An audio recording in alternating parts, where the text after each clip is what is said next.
ያንተን ቦታ እያስፈራኝ ነው። ጆን ዳንኤል መልሶ ሊወስደው ስራ ላይ ይመስለኛል። አዶን አይሰማ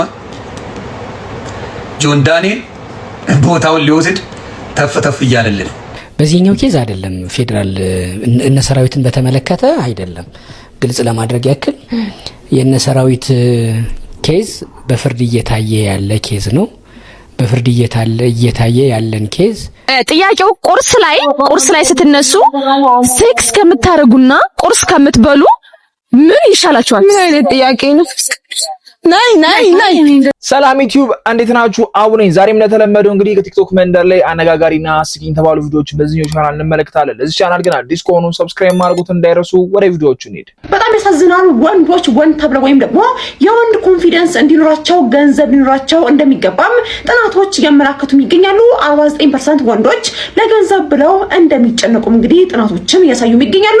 ይህ ማለት ብዙ ወንዶች ራሳቸውን የሚለኩት በኪሳቸው ባለው ገንዘብ መጠን ብቻ ነው እየተባለ ይገኛል። ታዲያ በድህነት ወይም ደግሞ በኢኮኖሚ ቀውስ ውስጥም ላሉ ወንዶችም ይህ ምን ያህል ከባድ እንደሆነ አስቡትም እየተባለ ይገኛል። ጥናቱ እንደሚያሳየው ከሆነ ይህ ባህላዊ እሳቤ ማለት ነው የወንዶች ስኬት በገንዘብ ብቻ በመለካቱ ብዙ ወንዶች ውስጣዊ ሰላማቸው እያጡ እንደሆነም ገልጸዋል።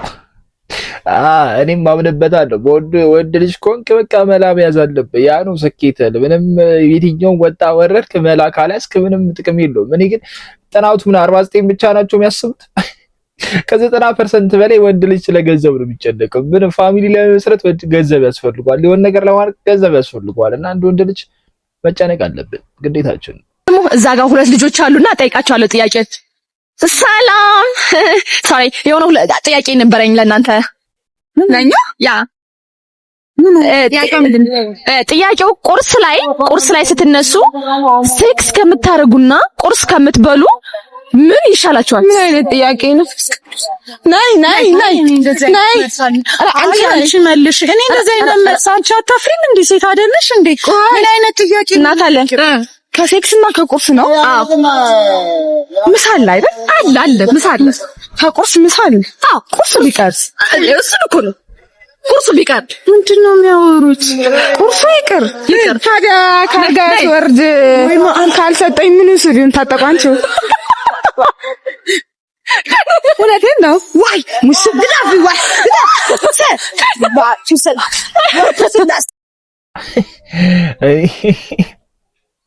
እንዴት ነው ግን ድፍረታችን ማለት እየገባኝ አይደለ? በጣም ደፋር እየሆንን ነው ግን ፐብሊክሊ እንደዚህ ጥያቄዎች መመለስ ከጀመርን እና እንደዚህ ጥያቄዎች መጠየቅ ከጀመርን በጣም ከባድ ይመስለኛል። ምሳ ካለ ቁርስ ምን ያደርጋል? ሐሳብሽ ግን ጥሩ ነው። ካሁን በኋላ በቃን። ከድሃ ቤት አንገባም። ያለ ዘይት እየሰሩን ነው። ሽንኩርት፣ ቲማቲም፣ ድንች ምናምን ነገር ወደ ድሃ ቤት አንገባም ከተባሉ ደግሞ አስቡት ምን አይነት ነገር ውስጥ እንደምንገባና ኤአይ ችግራችንን ነው እያሳዩን ያሉትና ይመቻችሁ፣ ድንች ይመቻችሁ። ጋይ ዛሬ ፌሻል ተሰርቻለሁ እንደምታዩት ነው። ተመልከቱት እግዚአብሔርን እና ፌሻል ሲሰራ በጣም የገረመኝ ነገር ምን መስላችሁ? ምን አለ የዛለት አባትክ ወደ ውጪ በደፉት።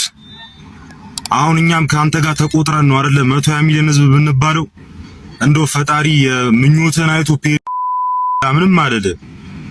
የዚህች ልጅ እናት ምንኛ ተጎዱ። 9 ወር አርግዘው ሽልጥልጥ ወለዱ ማለት ላንተ ነው። ለማንኛውም ይሄ ልጅ ለምን እኔ አላቅም። ከዚህ ቀደም የሆነ ማን ነው ቤንጂ ነው ምናምን የሚባል ሰውዬ በቃ እንደዚሁ ማይሆን ነገር ሲያረግ ከዛ ማይሆን ቪዲዮዎች ወጡበት፣ ማይሆን ፎቶዎች ተለቀቁበት፣ ከዛ ከሀገር ጥሎ ጠፋ። ይሄ ልጅም እየሄደበት ያለው መንገድ ልክ አይደለም እና አላቅም ፋሚሊ ለምን ጸጥ እንደሚለው ከግቢም በእንደዚህ አይነት መልኩ ተማሪዎችን ሲቃወሙ ምናምን ነው ጥሎ የመጣውና ቤተሰብ ራሱ ለምን ዝም እንደሚሉ አላቅም። እንደ ወንድ ልጅ አሳድጉ ልጃችሁ። ዳራ ተው። ከዚህ በኋላ ያንቺን የድሮ ኮንተንት እኔ ነኝ የማስኬደው። ጋሼ ይቀር ዘር በለው ዘር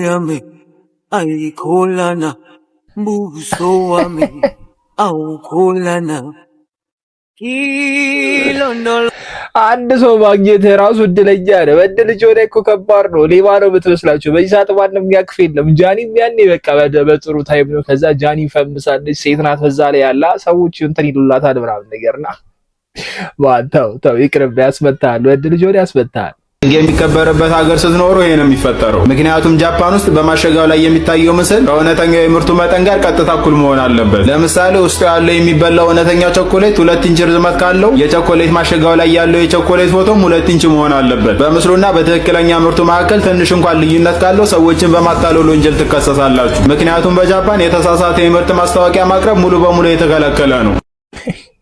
እኛ ሀገር ቢመጣ አንድ ልክ አይገኝም እና ግን ህግ ግን በቃ እንዳስከባሪ ነው። እንዳውጩ ሳይሆን እንዳስከባሪ ነው። ህግ ስላወጣ ሳይሆን የምታስከብርበት መንገድ ነው ሰዎች ህግን እንዲያከብሩ ለሚያደርጉት እና እኛ ሀገር ላይ ነፍ ህግ አለ፣ ግን ወፍ ማንም አያከብሩ። ልተኛ ስትል ቢምቢዎች በወርቅ ያኖሯት የሳሎን ጌጥ አበባ መቻወኩኔ ድንገት ልቤ ስትገባ ወይ ታስተምረው ልቤን የፍቅር ፊደል መልኳ ቀለሙ ለቆ ሚለቅም አይደል። አቤት ቁንጂና አቤት ውበት የቀዩ ግን ይሄን ያህል ድምፁ አይደብርም። አሪፍ እንትን ነው ግን ይሄን ያህል አይደብርም። መጥፎ የቢምቢ አይደለም፣ ከቢምቢ ይሻላል ቢያንስ።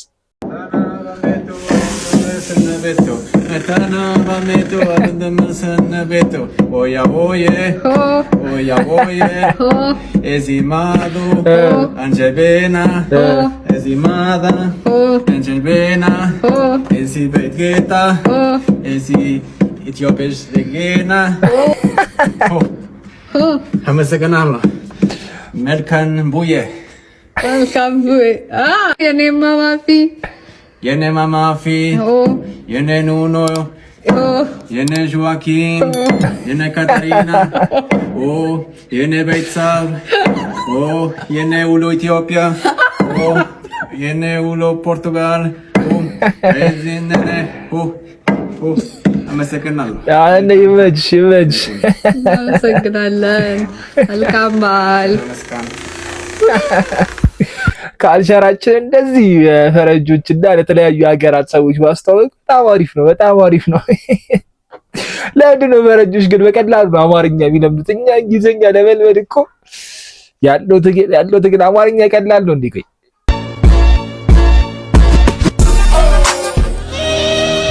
ይቅርብ።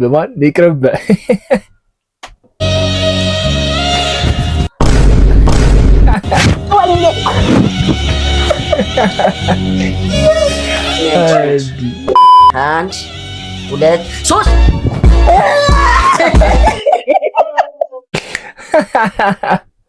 ይሻላል። በቃ ምንም አማራጭ የለም። እሷ ብታክፍ ነው የሚሻለው። መሞከር ግን አይከፋም። ሸራተን እየሰራው ነው። ከዛ የሆነ ሲዲ ሪሊዝ ነገር ነው መሰለኝና ልቤ እያልኩ እየዘፈንኩ ከላይ እኔ በፈልገው እኔ ነምበይ ይለኛል። ቃል ዝቅ ብሎ ስል ቀና ስል ሼክ አላሙዲ ናቸው። ከዛ ሰንሴት ነይ ያለኝና ሰንሴት ገባው። ሰንሴት ፕሮግራም ነበርና የሆነ የሞሃ ኃላፊ ነበርና አቶ ኃይሉ ኦር ሰምቲንግ ይቀርብ እንግዲህ ስም ከተሳሳትኩ ይቅርታ። ከዛ ስልኳን ተቀበላት ብሎ እሱ ጋር ሂጂ ያለኝና እኔም አልገባኝም ሄድኩ። ከዛ በስንተኛው ቀን ተደወለልኝ ከሞሃ ተደወለልኝ ነይ ተባልኩና ሲሄድ ተሄድኩኝና ቼክ ተሰጠኝ። ቼኩን ሰፌንት ሰራው ማለት ነው። አጋጣሚ ሲሄድ ደግሞ ባባን ይዤ ነው የሄድኩት። ባባዬ 5 አመቱ ምናምን ነገር ነውና እሱን ይዤ ነው ሳይ 1 ሚሊዮን ብር ክርስቶስን በጣም በዚህ አጋጣሚ ሼህ አላሙዲ በጣም ነው የማከብረው፣ በጣም ነው የምወድክ። አንተ ጥሩ ሰው ነህ በጣም በእውነት በህይወቴ በቃ በሆነ ሰዓት የደረስክልኝ እኔ ልክ እንደጠየቅኩ ነው አንተ ያረክልኝ። የሚገርመው ታሪክ ግን ልክ ጠይቄ እንዳረክልኝ አይነት ነገር በችግሬ የደረስኩ በዛ ሰዓት ግን የምታውቀው ታሪክ የለም። ማመስገን ስላለብኝ ነውና ሼኩኩ ዝም ብሎ ነበር የሚሰጡት ብር፣ ዝም ብሎ ለሙዚቀኛ ለዘፋኝ ሆና በቃ ዝም ብሎ ነበር የሚያድሉት። አቤት የዘንድሮ ዘፋኝ እንደወደለኛ አይደለም። እሳቸው እዚህ በሌሉበት ታይም እንደው ተዘፈነ እንጂ አቤት ይሸቅሉት ቻፓ ይሸቅሉ ነበር። በዚህ እዛ ሰዓት 1 ሚሊዮን ከሰጡ በዚህ ሰዓት አስቡት። መናክረሚን ፈርጀናት ትፍጀን አግባባ ሻንጣው ጠባ ማንኪያ ሰቡር አቡ ገቦጡ ሚለንን ያዝልን መጥፎ ጓደኛ ይሰውርሽ ለቤተሰቦችሽ ምታርፊ ያድርግሽ መብርሃን ምታርፊበትን ስራ ትስጥሽ ቤተሰቦችሽ ባንቺ የሚኮሩ ያድርግሽ ጓደኞችሽ አንቺ ስላለሻቸው የሚደሰቱ ያድርግሽ ሚቱ ያጣፋች ሚል ሰብሳቢ ጓደኛ ይስጥሽ ከነገሮች ሁሉ መብርሃን ትቅደምልሽ አንደበትሽ ሁሉ ኪዳነ ምሕረት ትቅደምልሽ ለህይወትሽ ሁሉ ቅዱስ ሚካኤል ቃል ይባልሽ አሜን ያስጨርስ ባልይስ በደንብ አሜን አሜን አረ ሀገራችን ግን ይሁን እስኪ በርቃቱም ከሆነ ይሁን ያስጨርሳል አሜን አሜን መከታሚውን ባልይስጥሽ ለነገሮች ተናዶ የሚወስን ሳይሆን የኔ እናት ምን ላስተካክል ምን ልቀየርልሽ የሚል ይስጥሽ አሜን እንግዲህ እኔ ባጎደልኩት እግዚአብሔር ይምላው ኬሪውን አው ከዚህ ሁሉ ምርቃት እጅ አሳሙ የትኛው እንደሆነ እናውቃለን። ያው ማለት አይጠበቅብንም። ኮሜንት ላይ ጻፉት። አዶናይ አሁን ደግሞ ማን ነው ኳስ ተጫዋቹን የሚመስል ልጅ መጣ ብለ ያ ሰውዬ ስለመሰለው ምን እንዲያደርግለት ነው አልገባኝም። በመልክ ተመሳሰለ እሺ፣ እና ምን እንዲሆን ነው የፈለገው ስላልገባኝ አዶናይ አይ ስላልገባኝ እንድታ የሚመሳሰል ልጅ ኢትዮጵያ ላይ ተገኘ። ያ ኳስ ተጫዋቹን የሚመስል እና ተገኘ። አዶናይ እንደዚህ በል እንደዚህ አድርግ እንደዚህ ሁን ይለዋል ልጁ። መመሳሰል ምን ከእውቀት ጋር ከችሎታ ጋር ምን ያገናኘዋል? አዶናይ አንዳንዴ እንዴ በሰላም እንደ ሀሳብ እስቲ አብራራላቸው። ይሄን ልጅ ኦኬ መሰለው ያን ልጅ ተንቧት እና ምን ይሁን እንዲፈምስ ነው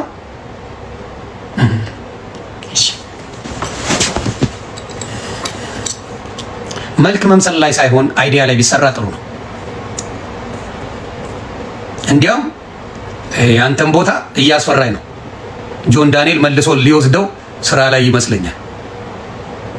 አዶናይ ይሰማል። ጆን ዳንኤል ቦታውን ሊወስድ ተፍ እያለልን ነው።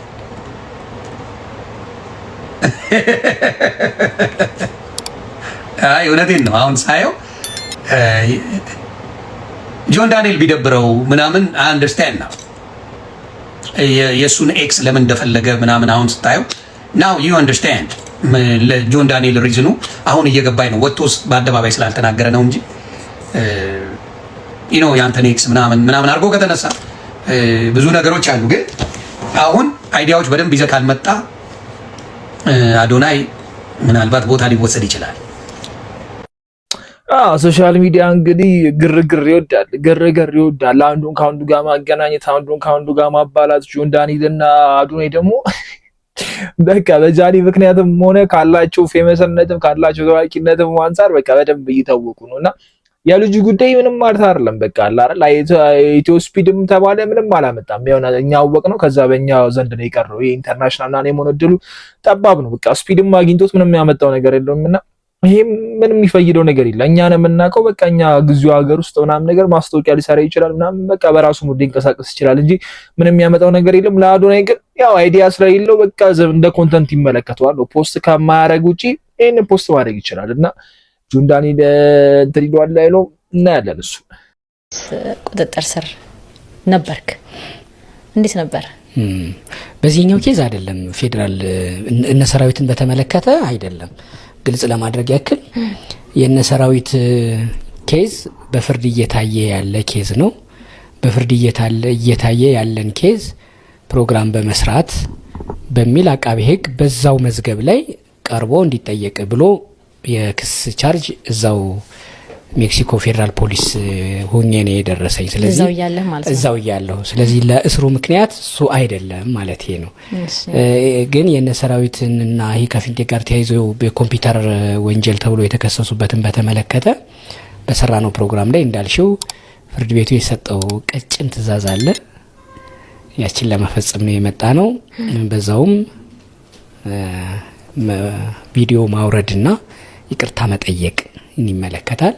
እሱን ውሳኔው ምን እንደሆነ ይዤዋለሁ እዚህ ጋር ግልባጩን ከፍርድ ቤት ስለደረሰን እንዳልሽው ደግሞ ከዛ በፊት ትንሽ በሌላ ኬዝ ነበርን። ኦኬ በሌላ ኬዝ ነው የታሰረው ማለት ነው። ስለዚህ የነ ሰራዊት እንደ ምንድነው የሚባለው ያ ኬዝ ላይ የተጨመረበት ቪዲዮ እንዳያወርደውና ተጠየቀ። ያው ያ ልክ አይደለም። በህግ እየተጠየቁ ነው። የህዝብ ገንዘብ ነው የተጨበረበረው። ህዝብ እያለቃቀሰ ነው ምናምን ነገርና ቀላል አይደለም። ያው ላሶ ተበድያለሁ እያለ አንተ የነሱን ቪዲዮ ፖስት ማድረግና እነሱ እንዲያስተባብሉ ማድረግ በጣም ከባድ ይመስለኛል። ትክክለኛ ፍርድን ያደረጉት ዞሮ ቪዲዮ ሌላሽ ቦታ ላይ ይገኛል። ቲክቶክ ላይም ተለቋል ምናምን ሌላም ዩቲዩብ ላይ ይሄን ተጭኗልና እሱ ባይወርደውም ግን እሱ ከተጠያቂነት ቢያንስ ነፃ አድርጎታለን ብዬ አስባለሁ። እና እንደዚህ አይደረግም። ህዝብ የማይሆን ነገር ተደርጎበት አንተ የራስን ሚዲያ ለማሳደግ አንተ የራስን እይታ ለማግኘትና እነሱን የራሳቸውን መብት እንዲያስከብሩ ኢንተርቪው ማድረግ በጣም ከባድ ይመስለኛል። እና ራሳቸውን ነፃ ለማውጣት ነው ያንን ቃለ መጠይቅ ያደረጉት። በዚህ ፊት ነፃ እንዲመስሉ ነው ያንን ነገር ሲያወሩ የነበሩትና ያ ነገር ፍርድ እስካልተሰጣቸው ድረስ ከባድ ይመስለኛል። ቀላል አይደለም የተጭበረበረው ገንዘብ። ስለዚህ በእነሱ ኬዝ አይደለም የታሰረው ብለን እንተዋለን። ብቻ ዛሬ ቪዲዮአችን ይሄን ይመስል ነበር። ሀሳብ አስተያየታችሁን ኮሜንት ላይ ማስቀመጥ እንዳይረሳ። በሚቀጥለው ቪዲዮ እስከምንገናኝ ግን ይመቻችሁ። ቻው።